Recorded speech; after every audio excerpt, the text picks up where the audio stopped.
Hey, mamas, it's your girl Carrie, and welcome back to another episode of Mom Wife Career Life. If you listened to yesterday's episode, we talked about being more intentional with how we're approaching our week instead of just reacting to everything that gets thrown at us. And today I wanted to give you a very practical tool that helps make that actually happen. Because one of the biggest things I hear from the moms that I work with is that every week just feels so chaotic. Like Monday shows up and suddenly it's work deadlines and school priorities, practices, dinner, laundry. And before you know it, the week is running you instead of the other way around. And if that sounds like something familiar in your house, one thing that can actually really help is having a simple system that actually lightens your mental load, which is exactly why I created my free resource. It's my 10 ChatGPT prompts every working mom needs to help plan out your week and lighten your loads. These prompts are going to help you quickly meal plan, organize your week, and just help alleviate that decision fatigue. So if you haven't grabbed it yet, make sure you check it out in the show notes because sometimes the easiest way to feel less overwhelmed is simply having a few tools that are going to help you think and plan more clearly. And today's episode is another one of those tools. So if you haven't grabbed that yet, make sure to check it out. The link is in the show notes. Are you feeling overwhelmed trying to juggle all the many hats you wear as a working mom? Do you want more quality time with your family without distraction of work, time alone to take care of yourself and your needs? Welcome to Mom Wife Career Life. I'm Carrie, a wife, a mom of three, and a recovering perfectionist. In this podcast, I will teach you how to create balance in your life by implementing healthy habits, organizing your home and your schedule, being so intentional with your time and in your relationships, and most importantly, how to start putting your needs first because no one can pour from an empty cup. Grab that second cup of coffee, or if you're anything like me, your third. It's time to dive into today's episode of Mom Wife Career Life. Monday shows up and suddenly it's work deadlines and school schedules and practices and dinner and laundry. And before you know it, the week ends up running you instead of the other way around. But the truth is, most weeks don't feel chaotic because we have too much to do. They feel chaotic because we never paused long enough to actually reset and look ahead. You finished Friday exhausted, you spend the weekend running around with the kids and the commitments and the errands, and then suddenly it's Sunday night and you're thinking, wait, what even happened this weekend? And that's why I'm all about doing a weekly reset. It's something so simple that doesn't take a lot of time or a complicated system. It literally shouldn't take you any more than 15 minutes. So I wanted to share my quick steps for a weekly reset that every working mom can need. And I promise you, it will make your life so much easier. So we're starting with step one. Step one, you're going to start with a brain dump. Before you plan anything, the very first thing you want to do is to get everything out of your head and onto paper because one of the biggest contributors to overwhelm for working moms isn't always how much we have to do. It's that mental load of trying to remember everything. Think about it. Your brain is trying to hold on to all the stuff you have to do at work, those work deadlines, those school activities, the doctor's appointments, the groceries you need to pick up, the permission slips that needed to be signed, the birthday party your child was invited to, the laundry that has to get done, the email that you still need to respond to. It's like your brain has 50 tabs open at the same time, and every time you remember something new, another tab pops up. And when all of that lives only in your head, it's going to create this constant background feeling of stress because your brain is afraid that you're going to forget something really important. So before you even start thinking about planning your week, I want you to take a few minutes to do what is called a brain dump. You're going to grab a notebook, your planner, your computer, or even your notes app on your phone and just start writing down everything that's floating around your mind. Anything to do with work, anything to do with your house, family things, errands, appointments, random reminders, anything that pops into your head goes on that list. And the key here is don't worry about getting it organized yet. This is simply just about clearing that space in your brain so that you're not carrying all that mental clutter around with you. Because once it's written down in one place, two really powerful things happen. First, you're going to stop worrying about forgetting things, which is so huge for me. I didn't write things down at this point in my life. I would forget them, and I know that I forget them. That's why I write them down. And second, you can actually start looking at everything more clearly and deciding on what really needs your time and your attention this week. And for a lot of working moms, this simple brain dump alone can make you feel 10 times lighter before you even start planning anything. Now we move on to step two. Look at what's already scheduled. So you're going to start by reviewing everything that's already in your calendar. Your work meetings, your kids' activities, any appointments you have, any practices, school events, family commitments. And as you're looking at all those things, you're going to ask yourself, what days are already packed? Where might I have small pockets of time? Are there evenings that need to stay a little lighter because of activities or commitments? But there's another important reason that you're looking at your calendar first, because sometimes looking at your calendar is a remind you of things that need to happen around those events that you need to add to your do list. For example, maybe you see a doctor's appointment and you realize that you didn't fill out the paperwork yet, or a school event to remind you that you have to send something in for your child, or a meeting at work that requires some preparation. The events might be on your calendar, but the things required to prep for those events might not be. So looking at your calendar first helps you catch those things that you didn't think of and that you can get scheduled to. Step 3, plan your tasks around your real capacity. So once you've looked at what's already happening in your week, now you can actually start thinking about where the tasks and your to-do list realistically fits in, because some days are just naturally heavier than others. Maybe Tuesday is packed with meetings. Maybe Thursday night your kids have activities. Maybe Friday afternoons tend to be a little slower and quieter. They're not for me. I wish they were. They used to be, but not anymore. But when you actually understand the rhythm of your week, you could start placing those tasks and that to-do list items in a way that actually makes sense. So instead of overloading a day that's already busy, you can shift things to times where you actually have space to do them. And this simple step alone can prevent one of the biggest causes of overwhelms for us working moms, trying to fit too many things into a day when we're already jam-packed. So when you actually start planning by looking at your calendar first, you're not just making a to-do list, you're making a plan that actually fits your week. Step 4, identify your top priorities.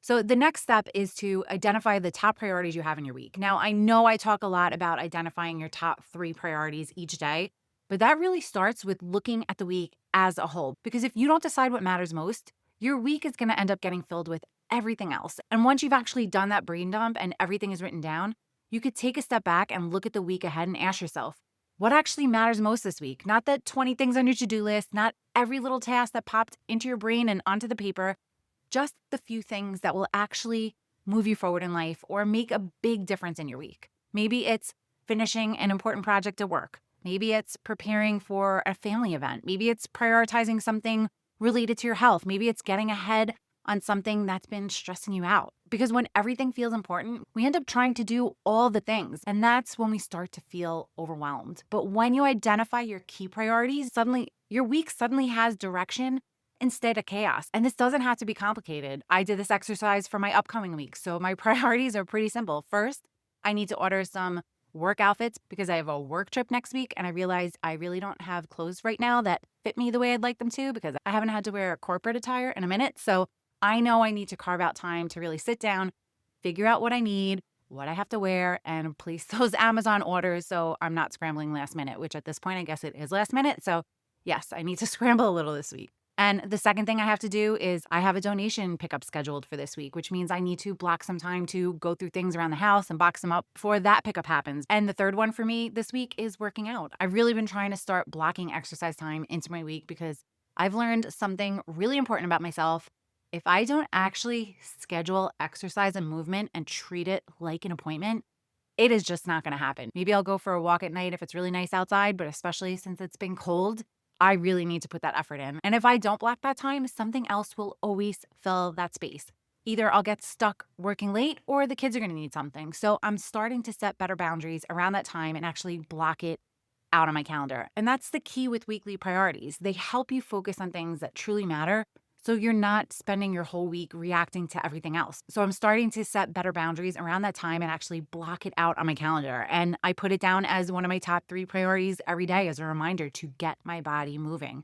And that's the thing with key weekly priorities, and actually daily priorities too. They help you focus on the things that truly matter, so you're not spending your whole week or your whole day reacting to everything else. Because when you know what your priorities are, it's going to become so much easier to make decisions about where your time and your energy should be going. And that's when your week starts to feel way more intentional instead of overwhelming.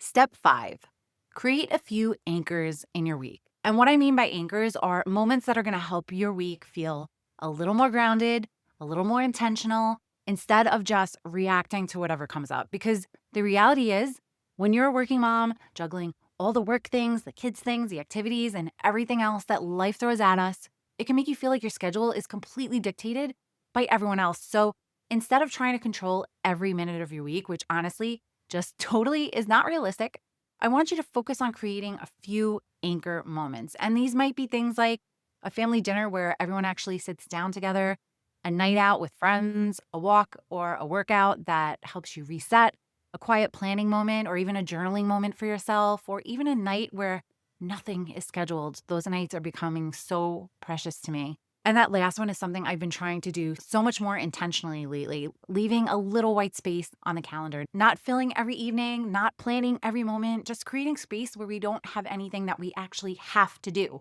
And what's funny is those nights I'm finding are often the ones that end up being the most memorable. Sometimes we really do nothing, and honestly, that can feel pretty amazing, especially after a hectic week, but other times, something spontaneous happens. 2 weeks ago, we had a free night, and our friends reached out last minute and asked us if we wanted to go see a Dave Matthews cover band at this really cool venue.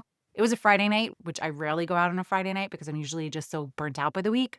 But it was honestly one of the most fun nights I've had in a long time. And it wasn't something we had planned weeks in advance. It happened because we actually had space in our schedule to say yes to something fun. And I found that a lot of these best moments in life tend to happen in that unplanned space when we're not rushing from one commitment to the next, when we actually have a little room to breathe. And that's why creating these small anchors throughout your week is so important. They help you bring a sense of balance and attention into what can otherwise feel like a very busy and chaotic schedule.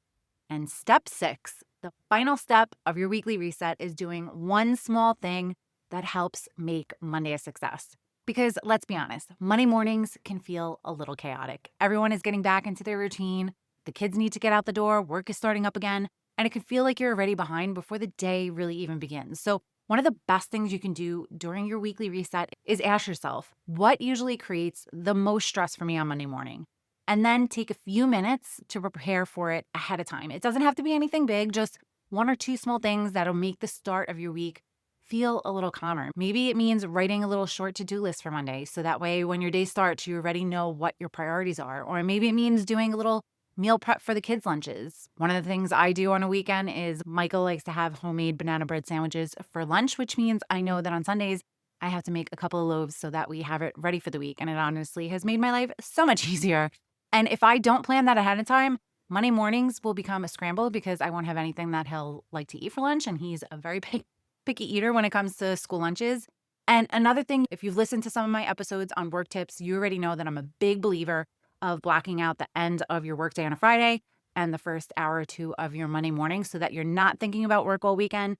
You set yourself up for success at the end of the week and you start your week with success. And I stand by that. Your weekend should totally be the time that you unplug and you focus on your family and yourself. But if you don't block your time at the end of your work week or the beginning of your work week and you stress about work over the weekend, you could take a few minutes to think about your work priorities during your weekly reset. But please, please, please do not open your laptop. Do not go checking your work emails because you know that you're going to end up getting sucked into that work rabbit hole. So just use what's already in your head. Jot down a couple of things you know are really important for the week ahead, and that's it. Some other simple things that you could do to start your week off easier, maybe lay out clothes for the kids, check the weather for the week to make sure you're prepared for that, review your calendar for what you got going on Monday. And again, the goal here isn't to do a bunch of extra work. It's just to move one small source of friction from your Monday morning, because when Monday starts a little calmer and a little more organized, it is a domino effect and sets the tone for your day and your week. And sometimes those small moments of preparation can make such a bigger difference than we realize. And when you take just a few minutes to reset before your week begins, something great's going to happen. Instead of starting Monday already feeling overwhelmed, you're going to start the week with clarity and intention. And that clarity can make such a huge difference because the goal isn't to control every minute of your week. Life is still going to throw surprises at you, whether they're good or bad, but the goal is to simply feel like you're walking into the week with a plan instead of feeling like the week is happening to you. And sometimes that shift starts with something as simple as taking those few minutes to pause, to reset, and to look ahead. That's the power of a weekly reset. I would love to hear what you're doing to reset your week. Come on over to our Facebook community, Work-Life Balance for Working Moms, and tell us all about it. Sending you so much love and light until next time on Mom Wife Career Life with Carrie Pat. Before you go, if you found this podcast helpful, I would be so grateful if you would take a minute and go on over to iTunes and leave me a review. If you have other stressed out mamas in your life that you feel this podcast could help, take a screenshot of this episode, post it on your Instagram stories and tag me, and let them know that they are not alone and they can create balance in their life too. If there's a topic you'd like me to cover or you just want to connect, DM me on Instagram at mom.wife.career.life or come on over and hang out in our free Facebook community, Work-Life Balance for Working Moms. Sending you so much love and light until next time on Mom Wife Career Life with Carrie Pat.